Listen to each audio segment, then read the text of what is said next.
Aston Villa's Steven Gerrard gamble is hard to justify. So the Premier League returns with Dean Smith preparing his team to take on Southampton, just as he was in the final week before the international break. The more things change, the more they stay the same.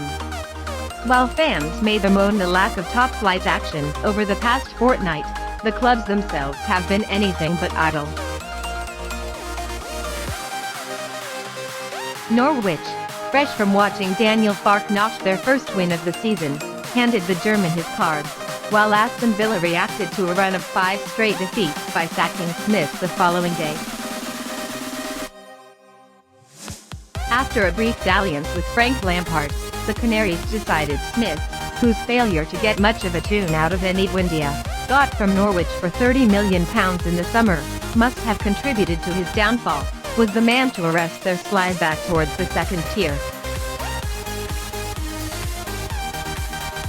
Smith, like Farke, has a championship promotion on his CV which, let's face it, is likely to come in handy next season, but also, importantly, the record of keeping a team up in the Premier League at the first time of asking, a feat he managed with Villa in 2020.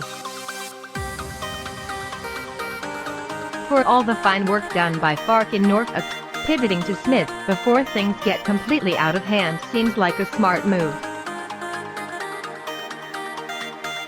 But while Norwich filled their vacancy with a proven commodity, Smith's former club took more of a gamble, albeit an alluring one. Nobody suggests almost 200 games in charge of Glasgow Rangers makes Steven Gerrard a managerial novice, but in the Premier League that's exactly what he is. And, with Villa's very public ambition to establish themselves in the top rather than the bottom six, putting the task in the hands of an entity managing in the division for the first time is something of a leap of faith. Gerrard inherited a mess in Glasgow and moved south with the Scottish title under his belt and endorsements ringing in his ears.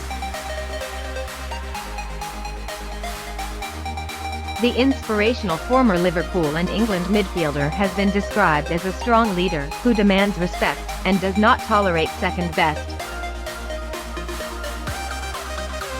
All of this makes him an obvious and intelligent target for Premier League clubs with a vacancy to fill. But Villa, with their stated aim of breaking into the upper echelons of the top flight, might have been expected to target a manager who has worked there before. Concluding that Smith, after building Aston Villa from mid-table obscurity in the Championship to fairly well-established Premier League fourth, is not the man to take them any further is a ruthless, if just about understandable, move given the resources at his disposal last summer. Deciding Gerrard is more suited to the task at hand is harder to justify.